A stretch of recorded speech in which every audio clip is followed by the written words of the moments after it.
Affinity. Yeah, now, there are some little differences between these Affinity decks. Vipin has 4 Galvanic Blast and 4 Thoughtcast for a whole lot more spell action, whereas Mike has just 2 Thoughtcast and 2 Galvanic Blast, meaning that he's got room for more, what is this, Master? Yeah, 2 Master of Ethereums and a Welding Jar. Yeah, Master, I know a card that can be very powerful in the Affinity Mirror. But the players are underway, so we're going to go ahead and start there. Sigrist was on the play, but he is certainly not the one getting the early advantage out. He had an Inkmoth Nexus. Chackonal plays Darksteel Citadel, Memnite, Springleaf Drum, and Signal Pest. Yeah, absolutely. Now, what are the keys to these Affinity Mirrors game 1? I mean, obviously after Sideboard, there's some really high-impact cards players gain access to, but the game 1, I mean, what are the deciding factors? Is it just a tempo thing? Is it about heavy hitters? Well, I think a lot of it, my guess would be a lot of it has to do with heavy hitters. Sigrist is the first person to get one of those down. He has a Steel Overseer. But it looks like, I mean, if it's possible, I would think that it's just about cranial plating. And we're going to go ahead and see that Vipin casts a plating. Thanks to Mox Opal is able to equip it. He's already off to the races, swinging in for a full 7 damage with Memnite. Now, what do you think about this choice to equip the plating to the Memnite? He does 1 extra damage if Sigrist doesn't block, but it does give him the option to trade his Overseer for a whole lot of life. Yeah, I mean, it seems like Vipin actually, that to me would suggest that he actually wants the block, right? If he, if he was just trying to race, he would have put it on the Signal Pest. And Sigrist will oblige. He goes ahead and trades that and stays at 2020. I mean, you said that as though, like, so it's possible that Vipin, he wants to play a more control game as opposed to just straight racing there? It may have also been some amount of greed where he's like, oh, I just want to get that extra damage in. I don't think he's going to block. Yeah, Vipin, we see in his hand, is a pair of Thoughtcasts. So certainly he'll be able to reload here as he has access to double blue. But Sigrist, with a Arcbound Ravager and a Vault Scourge, now has the upper hand on creatures at the very least. Yeah, this is actually, a Vault Scourge with an Arcbound Ravager is the type of thing that could create a very powerful race. If you throw a few more artifacts down, it is very possible for the Vault Scourge to end up in a giant Baneslayer. All right, so we see Arcbound Ravager is the play for Chackonal. This is, so now an Arcbound Ravager on both sides of the table. These were the kind of matchups when you had 2 Arcbound Ravagers and you had cards like Disciple of the Vault. I remember that made the Affinity Mirror all about these math situations. Yeah, we're going to get into some really complicated combat steps as a result of the amount of activated abilities that Affinity is capable of doing. And they have a real lack of ways to deal with each other's creatures game 1. So we're going to get into some real complicated math. All right, so we see that Signal Pest picks up Cranial Plating. It's going to go ahead and swing in. Michael has the option to trade the Pest with the Vault Scourge. We'll see whether or not he exercises that option. And he does. Yeah. Now, this Cranial Plating, while it is having a big impact, it hasn't actually accomplished all that much for Vipin as a result of no life link and no creatures getting through. He's got some slightly better trades, but hasn't actually been able to change all that much. Now, what are we hoping to see, or what is, I guess, Mike hoping to do beyond just commit more artifacts to the board for his Ravager? Yeah, well, I think he wants to commit more artifacts. There's this, I was going to say he wants to get parity, and a Cranial Plating of his own will begin to establish that.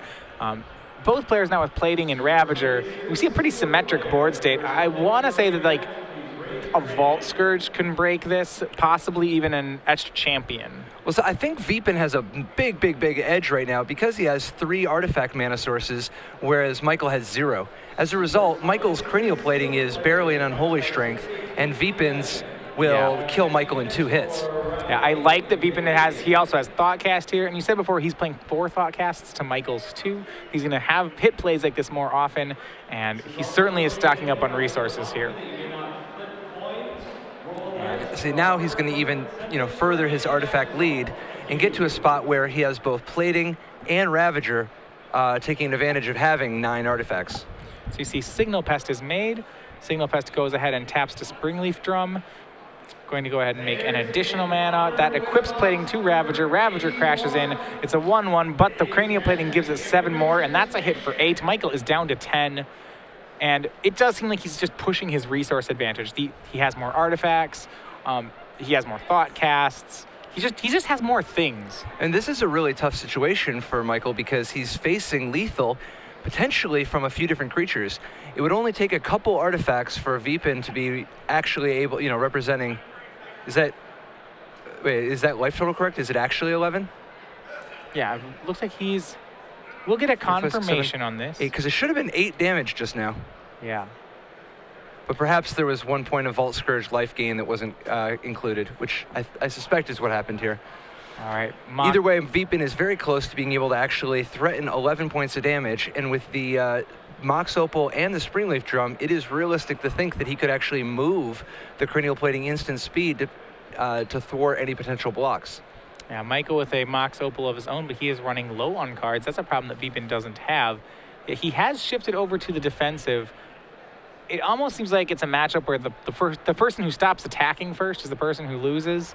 Not that you get a choice in that. You're kind of forced him to stop to not attacking anymore. But I think Michael has become the defensive player, and we'll see if he can do much with that role. Yeah, we're seeing the effects of being down 3-0 with artifact mana in the first 3 turns. That Mox Opal's helping him catch up, and a thought cost of his own is going to give him some more resources to work with. But he is definitely a little behind. Yeah, I mean, it's strange. So Michael's actually on parity with cards. They have the same number of thought casts. They have the same number of platings, the same number of Ravagers. But yet they've made some trades, but it still feels like Vipin's really far ahead. And the life total is a huge thing because you're talking about platings that could potentially hit for 11 at a time. The difference between hitting your opponent, in this case, 1, 2, 3, 4. I mean, Michael could hit Vipin for 5 or 6. That's a 3-turn clock, whereas Vipin might be threatening lethal next turn. That's a huge difference. How important is that Vault Scourge then? Michael traded away a Vault Scourge. It saved him a lot of life, so maybe that's still a great thing for it to do. But, lifelink certainly seems like something that could change the race. We see Michael actually going to continue racing, though. Arcbound Ravager does swing in. Right now, it's a 1-1 with +4, so that's a swing of 5, and it puts Vipin down to 12. Yeah, I mean, a second Ravager isn't going to do you any good. All of Vipin's creatures fly with the exception of 1 Ravager. So you're not really getting anywhere by leaving a second Ravager home. And the question is, can Vipin make this lethal? My guess is that is going to be he can. Let's see how many artifacts he can go ahead and get on that Ornithopter. It'll get a 1 from the Signal Pest, so he needs to have 10 artifacts in play to make this a lethal attack. Right, he's real close already. But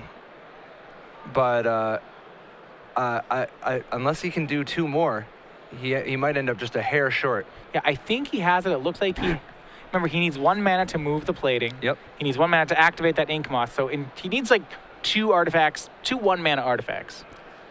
Yep. If he can play 2 more permanents to the board and still have the mana he needs to move the plating over, he should have this one locked up.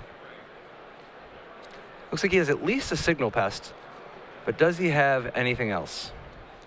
He also might just be double checking, just being super careful. He suspects he's got it, but he doesn't want to start playing his cards halfway until he's figured out his entire line. Now, if he has a second Ravager, when a Ravager eats a Ravager, you get an extra counter, right? You do. So doesn't that mean, so if he's short, he could play Ravager, have Ravager eat Ravager, Ravager eats everything else, swing Battle Cry, Ravager eats that too, throws everything on Ornithopter. If he has a Ravager. Yeah. So that is a line he can do. I think that's what we're going to see happen. So that is Ravager number 2. Yeah, one way to cheat your count on artifacts is when you stack a Ravager to a Ravager, you get an extra counter. And I think that's what we're going to see. Yep, there's 2 artifacts. It's Ravager and Signal Pest. And we're going to see the plating move to the Ornithopter. Yep. He puts it on the Signal Pest, sure. Now, doesn't he loses the damage by putting it on the Signal Pest? Not necessarily.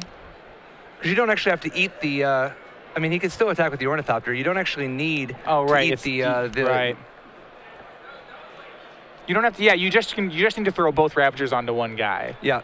And that's enough. Exactly. Now, you do lose a damage in that you could put the plating on the Ornithopter and then eat the Signal Pest if you were on the all-in Ravager plan. But I don't think it matters here. They have each other's deck lists. He knows he has a 1 position. Yeah, so Ornithopter deals 1. Right now, Signal Pest, and this is where it's going to be really neat. You'd think it wouldn't be good enough because Signal Pest has 1, 2, 3, 4, 5, 6, 7, 8, 9 damage. Not enough.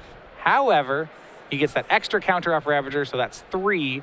So Signal Pest is now 3, 4, 5, 6, 7, 8, 9, 10, and the Ornithopter is number 11. It is exact. Vipin showing that he is no stranger to Affinity, finding that extra point for the exact lethal swing. Yeah, I mean, Affinity gets a bad rep sometimes from people who will be like, oh, it does these unfair things, it's too forgiving sometimes, but really there's two extremely difficult elements of Affinity, one of which is that you have to, you very, very much have to fight for every point of damage. It's so easy to miss 1 point of damage and have that 1 point of damage cost you the match. The second element is, of course, the fact that the hate for Affinity is so powerful. It takes a lot of practice, a lot of familiarity, a lot of expertise to be able to navigate such a huge swath of hate and not knowing which ones people are going to throw at you.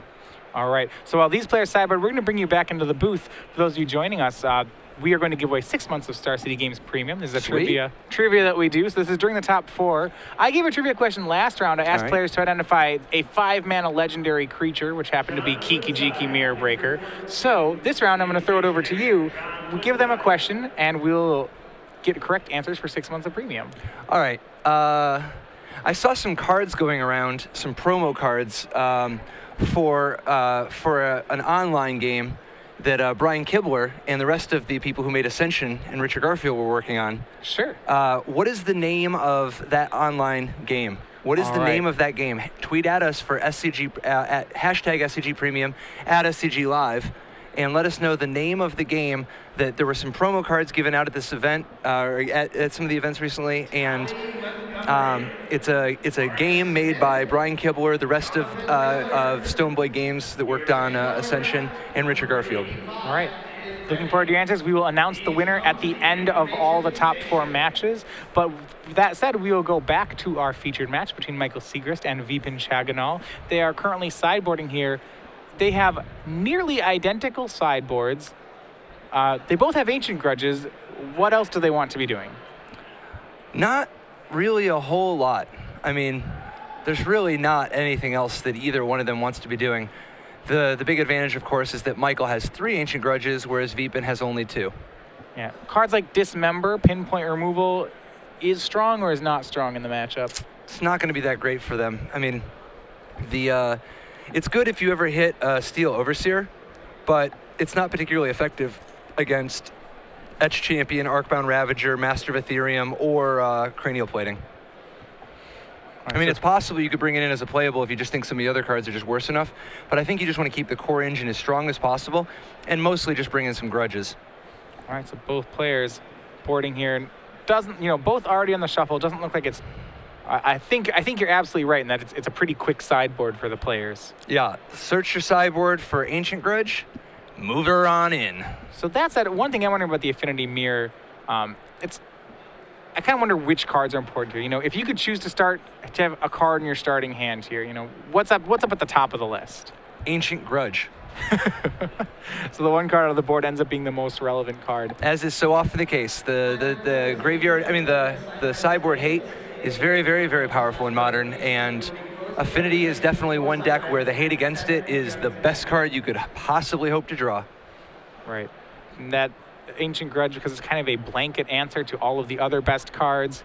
We have, Vault Scourge, or Cranial Plating, or Arcbound Ravager. Ancient Grudge good against all of them. We do have an update from the other side of the bracket.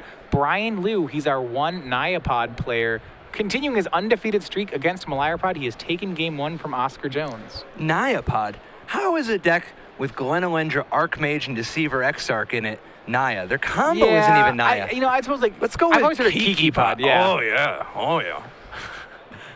All right. Niapod, I guess. Kikipod up a game. Likely just from the fact that they can combo off a little faster and they dodge the Abrupt Decay. Yep. Game 1 is usually the one that's best for them because after sideboarding, it's a little harder for them to go off once they have to deal with so many Path Exiles and Slaughter Packs. All right, and we are underway here. Michael is on the play as he was in the first game. Last time we saw him make a land turn 1 and Vipin made 5 permanents, and that was Vipin stayed ahead from there. This time Michael has a decent start. He has 3 cards in Darksteel Citadel, Signal Pest, and Ornithopter. Man, Paul Rietzel's got to be so proud right now.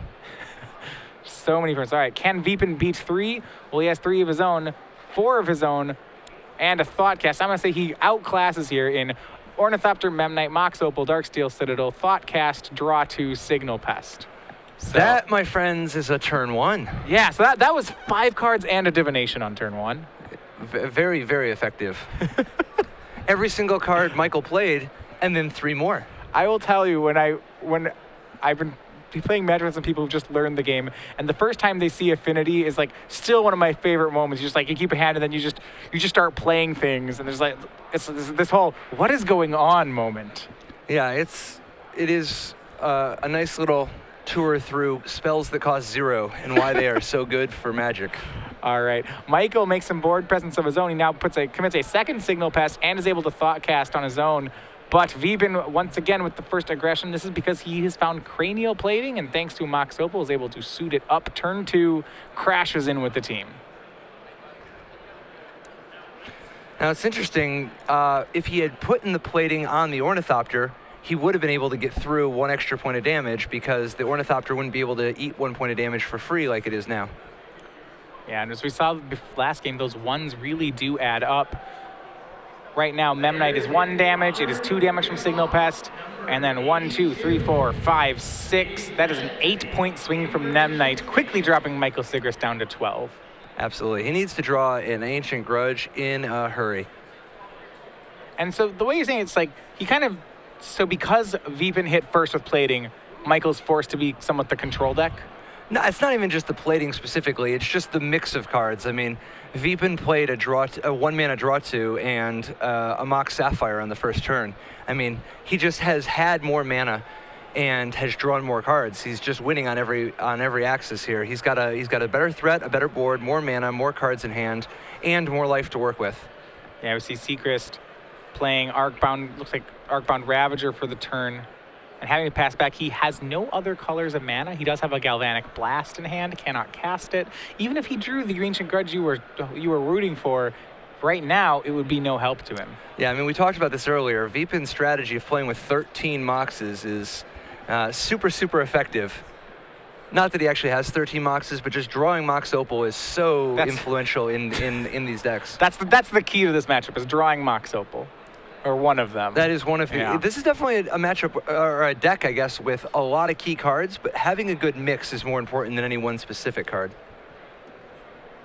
All right. So I guess the question I'm wondering here, are we going to see a lethal attack this turn? And it looks like no. So Michael can eat 1 more attack. This is just Ornithopter and Signal Pest. Memnite is staying back to black. He doesn't want to swing into Arcbound Ravager. Now remember, Michael is much more in this than it may appear on the surface. Arcbound Ravager complicates the math quite a bit. Yeah, Michael has the ability to block and sack for quite a while here if he chooses to. Well, sorry, I apologize. The Signal Pests, can't block flyers. They have like the treetop mechanic. Correct. This is an Ornithopter chump or an Ornithopter trade, depending on which way Michael wants to do it. The other possibility, of course, is the Ornithopter could pick up some Ravager counters and then eat the Signal Pest free and clear. The problem with this, of course, is that then Michael's down with no Ravager. Yeah, and you said the Ravager is huge here. He does have a replacement Ravager in his hand, so that might be something we see. One advantage, if he would have gone that route, is getting the Ornithopter to a 2 power. If he eats one of the Signal Pests with the Ravager, he could then eat the Signal Pest for free, and next turn have an Ornithopter that's threatening to trade with Vipin's Ornithopter. It looks like he just took the damage, however, so he is down to 4. Remember, Vipin does play 4 Galvanic Blasts, so he's got to watch out here. Yeah, this is definitely a precarious position for Michael, but he doesn't really have a lot of options at the moment. He's trying to give himself as much material to work with as possible on the board. And now he's going to have to deal with half a dozen attackers next turn. The only saving grace is that Vipin doesn't have a second black mana yet to move the plating around at instant speed. Yeah, right now we see a Memnite and a Vault Scourge added for Vipin, so he has 2 Memnites, a Vault Scourge, a Signal Pest, an Ornithopter, and the ability to activate 2 Nexus on his turn. Granted, those Nexus deal infect damage, so they're not as potent, but still far more attackers than Michael can block. Yeah, the good news is he has Glimmer Void. That's a start. Hopefully he can use Glimmer Void and Galvanic Blast together to buy himself 1 more draw phase in which he sure hopes he draws Ancient Grudge and can try to claw back into this game. There's no racing. There's nothing else to it. He's going to have to Ancient Grudge next turn. And I mean, this is where the going to 4 may come back to get him. This ancient, the land to cast Galvanic Blast was really key here. The problem is because he's at 4, these little creatures plus Battle Cry, that's already lethal again. So, that one removal spell just really isn't enough. Well, I think the key is that Ornithopter chumping the other one, or Ornithopter killing the other Ornithopter, and a Galvanic Blast on the Signal Pest means that there isn't actually a lethal army coming in. All right, so it's possible Sigrist can stabilize here. He has Pair of Ravagers. That's very strong in the matchup. Remember, though, it is... This is huge. That's huge. I was gonna say he's one a Galvanic Blast away from dead. This Arcbound Ravager cast from Vipin, though, will complicate things mightily. I think this is gonna just devastate Michael's position because he can't even respond with a Galvanic Blast, or else the Ravager makes any unblocked creature lethal, and either the Signal Pest or the Ornithopter or the Vault Scourge will be unblocked. So he can't respond, and if he waits, Vipin doesn't have to actually use the Ravager. He can attack with his whole team. Michael can live through the attack. Barely. But if he does, his entire board will be decimated. So Vipin's just going to swing the Flyers, or the pseudo-Flyers. We see Ornithopter, Vault Scourge, and Signal Pest swinging in. And I think this is exactly what you said. He can't use the Galvanic Blast, because if he does, Vipin will win by throwing Ravager counters onto something else. Now we are into a game of chicken. It looks like Michael is going to have to. He's just going to Galvanic Blast. I mean, he can't do that. He's going to lose when he tries to do that. He might. Yeah. The trade here might be he just hopes that Vipin makes a misplay. And Vipin sees Galvanic Blast and couldn't react sooner. And he's asking who Michael's going to block. Well, now surprise. I think he was hoping that Vipin would use the Ravager to put counters on the Ornithopter and keep it. Oh, well, that's not. Yep. You have 2 more. It shows us. That is 2-0 for Vipin. 2-0 for Vipin for Chackonal. So advancing to the finals of Grand Prix Richmond. All right, so a pretty good display there by Vipin and the Mirror. Both games jumping out to an early lead, making more plays